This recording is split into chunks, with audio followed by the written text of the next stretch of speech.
We always want to get better at what we're doing. That's the type of culture we've been trying to build for many years now. And really, that's a great opportunity to put the talk about continuous improvement into action. That was Troy Shaw. He's the Director of Public Works and City Engineer for the Unified Government of Wyandotte County in Kansas. When it comes to accreditation in public works, you might not be thinking about the cultural impact. Accreditation can just generally make your team feel happier and more confident about what they do.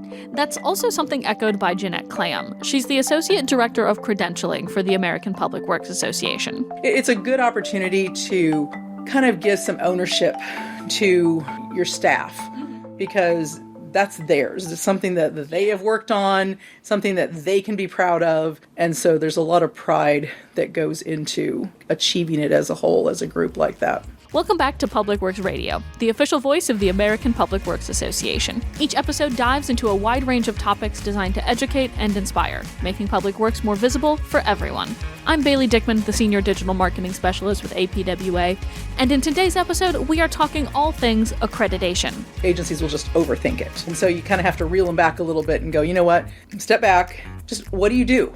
A structured documentation framework is massive in public works. It's the backbone of things like risk management, capturing institutional knowledge, leadership continuity, community outreach, and so much more. The team appreciates the documentation. If they don't know what to do, they have a place to go to figure out what to do. We have a lot of practices that are really in people's heads. We were using this as an opportunity to get that documentation written down. Accreditation empowers agencies to check the box on compliance with some of the most critical life-sustaining responsibilities they have. It's things you might not even be thinking about until it's too late. It also builds an agency's credibility and confidence with themselves. It was nice to go give that speech of, hey, look, we've got this accreditation. Most of them didn't even know what it was, so the background on it was great for them to hear that. And then I think it kicked off things the right way, and they've noted that they have confidence in what we do. Now, let's get to it. Here's my conversation with Troy Shaw and Jeanette Klamm. What is accreditation? Okay, so generally the accreditation program is kind of the mark of success or mark of credibility, so to speak, for an agency. And when I say an agency, sometimes that's public works departments. It can also be utilities departments, fleet departments, any agency or department that offers a public works service to their residents. Why did Wyandotte County make this decision to get accredited in the first place? There's a great framework for documentation, for one. We have a lot of practices that are really in people's heads. People have been doing it for years, so this is how we do it. No real documentation, so we were using this as an opportunity to get that documentation written down. Along with that helped provide stability for transitions, leadership transitions, or retirements, or other things that are happening throughout our industry right now, for sure. So really what our accreditation program is based off of is documenting what you're doing. So it's not based on doing it the right way or doing it the wrong way or doing it how I would do it or someone else would do it.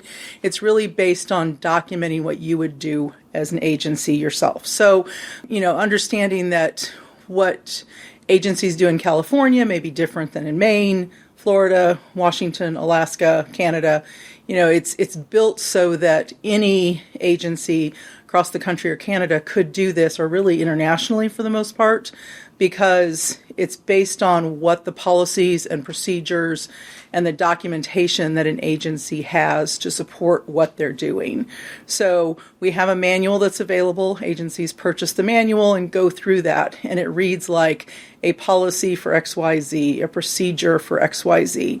And so they look at what are we doing and what does this manual say we should be doing, or documentation we should have.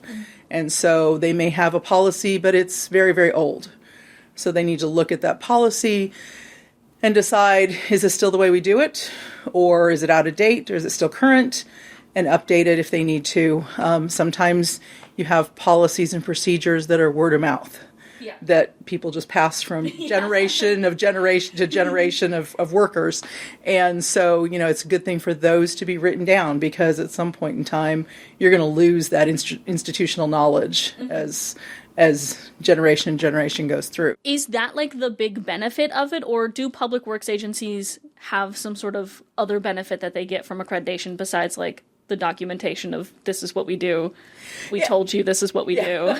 Well, Well, yeah, there's the risk aversion because now you have it in writing. Yeah. Of course. But there are lots of other benefits to an agency as well. So the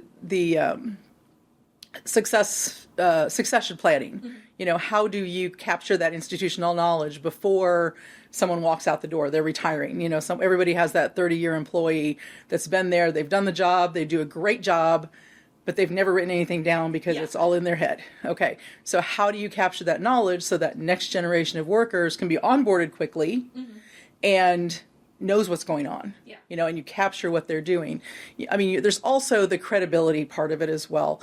If you use it right, if you put the accreditation in the drawer and you never look at it again, that's probably not going to benefit you a whole lot.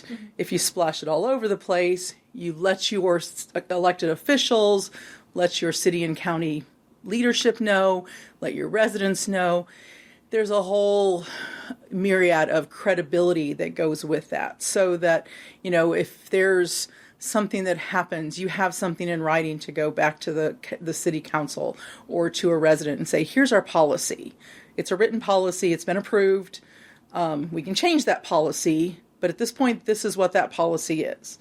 And so it can clear up a lot of misunderstanding. Things like, why is my street the last one that you're pushing snow on? Well, here's our plan. Yeah. We're going to do all the arterial roads first, and then we're going to do all the side roads, and then we're going to do residential.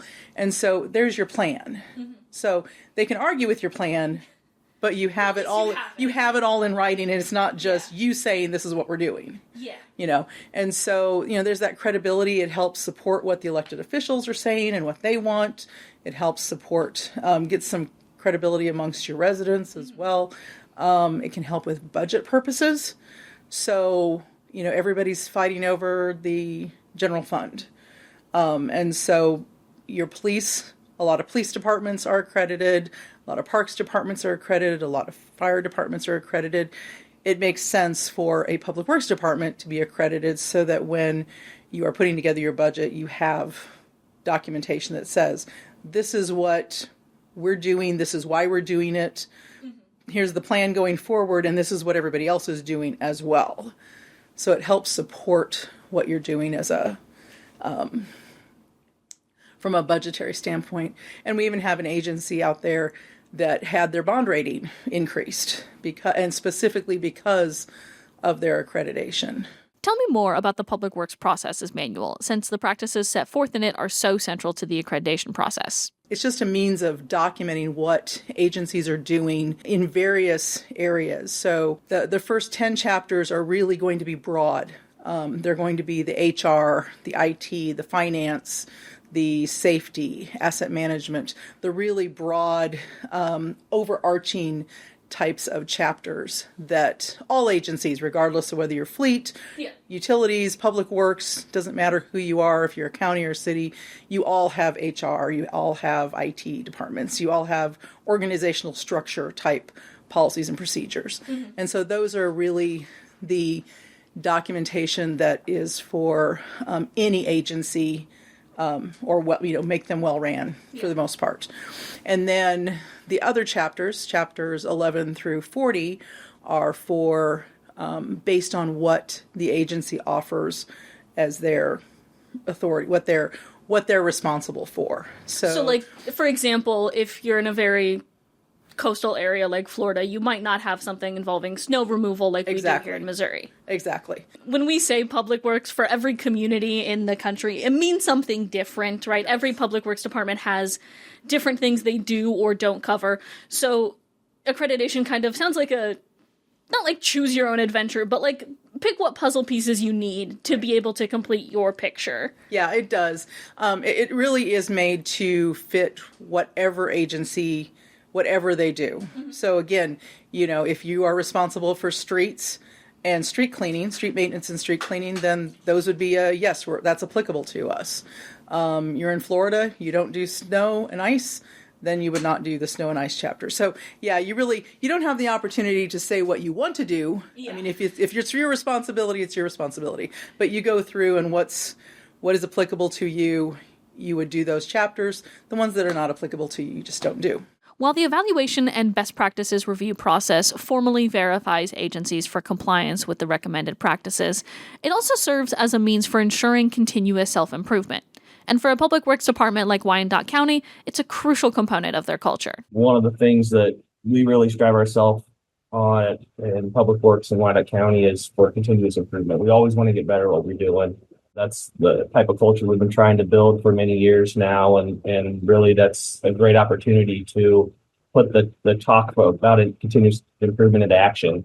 We have the opportunity to go through this process. It sounds like there's also like a real benefit to individuals at the agency getting accredited. Is that something that you like see often at agencies where like the employees feel like they've learned from the process? Yeah, I think most agencies, and I think the really good agencies include, it's not a one-person job.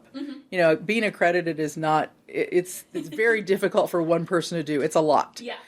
So really it makes sense to have your fleet manager do the fleet chapter and have your streets manager do the street chapter and have your water and wastewater superintendent do the water and wastewater chapters, because they're going to know what's going on. Yeah. And so they'll be the ones. And then as they're sitting there and walking through that with the evaluator, they're able to ask questions and answer questions and kind of walk through that with them. And then as soon as they walk out of the room, they'll know if there's something that needs to be changed or if everything looks good or if they need to fix anything in there. And then during that evaluation, they can make changes, and then the evaluator will re-evaluate as they go too. So it's a good opportunity to kind of give some ownership to your staff, because that's theirs. It's something that they have worked on, something that they can be proud of, and it's something that the whole group as a team, kind of a team building exercise, if you want to call it that. But I mean, it's really something that they've worked on as a group. And so there's a lot of pride that goes into achieving it as a whole, as a group like that. One of the big things we got was we had obviously the 3 reviewers coming to town for other agencies. And one thing that they noted, which I'm probably the most proud of, is the culture. They noticed, all 3 of them mentioned the culture we have around public works. The way we work together, it doesn't mean we're all best friends by any means, but it means we're all here to do a job and we all respect each other and work very well together. And I think noting that means a lot to me. And what we've tried to do with Public Works over the last 10 years is develop a culture where everybody's included, and we try to build leadership at all levels. So I think that was one of the real big things. Along with the boost in workplace morale, Troy has also noticed significant gains in confidence and credibility. We recently just had a lot of change in our new mayor, 3 new commissioners. So it kind of happened at a perfect time for us to become accredited. It was nice to go give that speech of, hey, look, we've got this accreditation. Most of them didn't even know what it was. So the background on it was great for them to hear that. And then I think it kicked off things the right way. And they've noted that they have confidence in what we do. I don't know if that's just because they would have said it either way, but I think having that accreditation behind us adds a little value to the confidence that other people have in what we do. From our staff perspective, I think this is one of the things that I've really liked about accreditation is that the team appreciates the documentation, especially the newer employees. If they don't know what to do, they have a place to go to figure out what to do. So if they're here and their supervisor's not here, they have something to go to figure out how they're supposed to be doing it. One of the things that we got out of accreditation is a lot of our team members feel like their voices are heard. They feel more confident in what they do.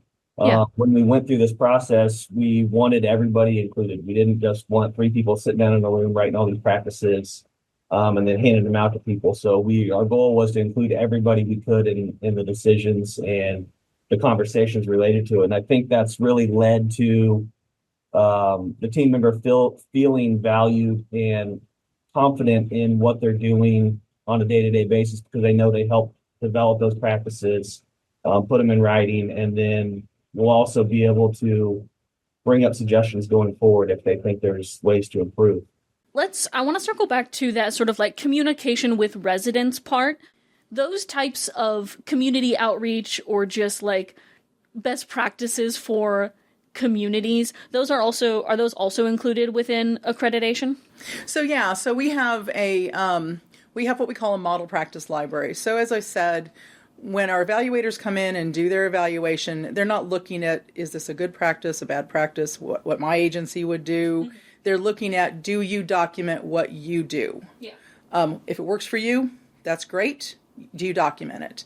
And so having said that, they're also reading through documents, they're reading through policies and procedures. And so from time to time, they'll run across one where they're like, wow, this is really well written. This is something that any agency across the country or Canada could pick up and get a really good idea of what's expected for this particular practice. Mm-hmm. And so when they find those, we ask the agency if we can use those in our model practice library. That model practice library is made available for any agency that is accredited or an applicant, someone who's committed to getting accredited, because it's agency documents. We want to keep a little bit of security on it. Yeah. And so once they've put their application in and become an applicant or an accredited agency, they have our access to our 800 and some odd something model practices that are out there. So not every single practice has a model practice, but there are a lot out there, and some have multiples. So if you're like, I wonder what everyone else is doing for an asset management policy, you can go in there and look at, and I just happen to know that asset management policies, there's like 10 of them in there. So, they can go in and look at what other agencies are doing and then kind of formulate how they want to put their policy together based on what other people are doing. So it's kind of like it's both getting your own house in order, basically, but also seeing what's the best of the best from around the country, yes, from every other public works agency that I don't necessarily always have contact with or I don't know anybody at, but at least I can take a little peek at some of their documentation. Sure. Yeah, that's a great opportunity. And even agencies that have been accredited for a long time, it's part of the program is continuous improvement. Mm-hmm. So you're going back and looking at your documents, even if it's just to review it and go, yep, we're still doing this the same way. This is still accurate. Or maybe it's, there's got to be a better way to do this. And then, so there's an opportunity for them to go out and take a look at what other people are doing as well. And once an agency is accredited, they're not you can't just set it and forget it for 10 years, 20 years. Correct. You have to go through a reaccreditation process. Can you talk a little bit about that? So the milestones of accreditation, so to speak, would be that you send your application in. So that lets us know that you're committed to accreditation. Mm-hmm. So you're starting the process, you're going through the self-assessment, you're comparing what's in the manual to what you're doing, and you're getting ready for that initial accreditation. Once you send the application in, you have 3 years. And normally that's more than enough for agencies to get ready to go for that initial evaluation there, that initial one. Normally, most agencies take 18 months to 2 years. So 3 years is plenty of time for most agencies. Once they get that initial accreditation, then that's good for 4 years. And then every 4 years after that, we do a reaccreditation evaluation. And some of those can be virtual. We do a random 1/3. So it's not as intense as that initial one, but every 4 years we do a reaccreditation assessment for them. Was there anything about accreditation that surprised you when you decided to, go through the whole process? Was there anything that stood out to you or shocked you? I think getting the book right at the beginning and seeing all the different practices and it's gigantic book. Yes, it seems very overwhelming when you get that. I think that was probably the first surprise. But once you sit down and go through it and figure out the plan of action, that was okay. A couple of things that surprised me most about going through the process was the discussions that were had amongst the team. You don't always get that feedback from every level sitting in a room. So from your top of your leadership to the person that was just hired to do the entry-level position, the ability to sit down and have those discussions together and the in-depth review of why we do something, having that open and honest conversation about what we're missing, why we're doing things the way we do it, and should we do it differently than the way we're doing it. I think that was one of the things that surprised me is the willingness of everybody to have that discussion and how that all flowed together and worked well. Kind of related to that is the ownership that the team members took in each practice that they worked on.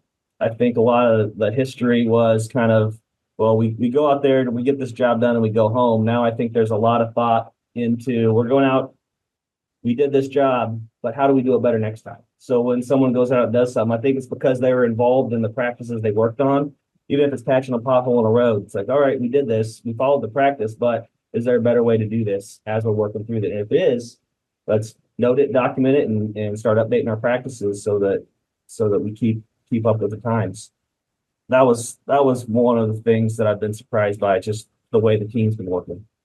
Was there any specific practice or specific kind of like recommended SOP that really surprised you? In that big book, there's, a million different practices to choose from. What does your agency handle? What was one that like surprised you the most?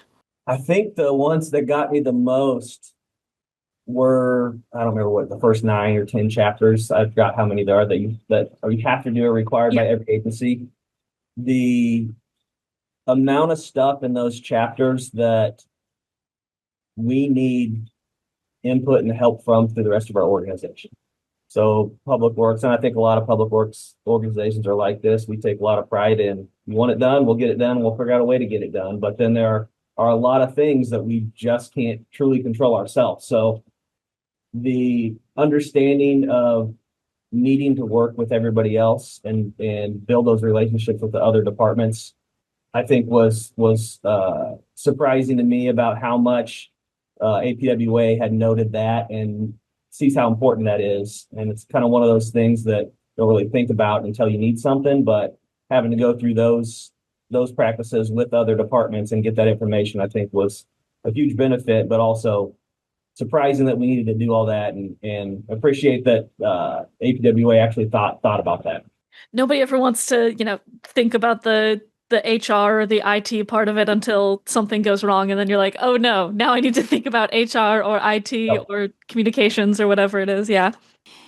This might be mean to throw on you, kind of, but like, what's your favorite kind of like out of left field things that are in the accreditation manual that like the normal person wouldn't think of when they think of like public works? Well, the one that I think is the funniest, sort of, in kind of a bizarre sort of way, and the one that I find most, a lot, I'll say a lot, not most, evaluators like to do this one or like to read this one, is the dead animal removal. Okay, sure. Because it's its own practice. Yeah. And it's, what is your policy or what is your procedure for removing dead animals? When somebody runs into a deer and it's laying in the middle of the highway, what do you do? What is your policy? What's your procedure? And it can be a very simple policy and procedure. It's not, doesn't have to be real complicated. But if you don't have a policy and procedure, how does anybody know? You're like, who takes care of that? Who takes care of that? I guess we do, kind of, or maybe it isn't our job. Maybe our job is to, Okay, we'll go pick it up. Now what do we do? Now what? Yeah. What's step 2? Yeah, but that's usually one of the more favorites of the practice. I love that one. What are some of the comments that you hear from agencies going through the accreditation process? I mean, everything from, we thought we had a policy on this and we know we did somewhere, but we can't find it, to, we've always had a policy on that. No one's ever written it down. Yeah. To, gosh, that's something we never thought about, or not even knowing who's supposed to be doing it. I think the one thing that I probably, from a recommendation standpoint to agencies, is don't overthink it. Sometimes when agencies are going through the process of getting all their documentation put together, they feel like they have to write a book. Mm-hmm. You don't have to write a book. Just be very specific on what you're doing, and that may be just a couple paragraphs, and that's perfectly fine. Same thing with your policy and your procedure. It doesn't have to be pages upon pages. It can be a one-page policy, and that's fine. So, but sometimes agencies will just overthink it. Yeah. And so you kind of have to reel them back a little bit and go, you know what? Step back. Just what do you do? Just tell me what you do. How do you handle this? Yeah. Somebody calls in and they have a complaint about XYZ. How do you do this? Yeah. And most of the time it's just, oh, well, we do this and this and this. Okay, write it down. That's it. Perfect. That's all you need to do. Perfect. Yeah. Do communities notice when their public works agency gets accredited? I don't think it's not a difference between, oh, wow, a year ago they were really bad and all of a sudden they're really, really good. I don't think it's so much like that. I think it's the fact that you have policies and procedures in place so that if someone has a question on why are you doing something the way you're doing it? Mm-hmm. Well, our policy is, or our plan is, or our process is to do it this way. You have something to back up what you're doing. It's not just the manager deciding how they're going to do it that day, and tomorrow's a different day, and they're going to do it a different way. Mm-hmm. So, I think there's that consistency. Everybody knows they're going to clean the arterial roads first and the secondary roads second, and then they're going to get to the rest. There's a way that they're going to do things, and it's consistent across the board. So I think that's probably the noticeable part of it. As noticeable as Public Works is, nobody ever notices things until things go wrong, and then that's when people notice it. So it's hard to say that people will notice the outstanding part of it.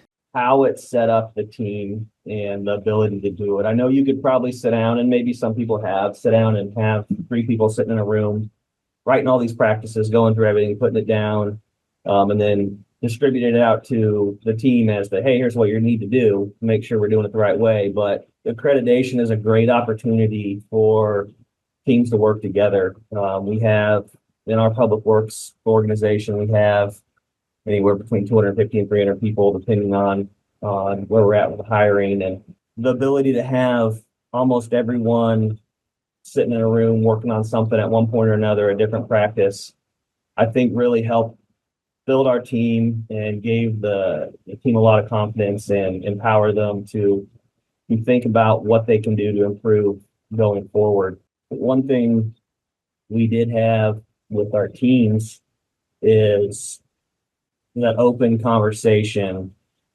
I think, was a huge benefit, and the accreditation process is a great opportunity to instill that and empower your team to take ownership of the stuff they do every day.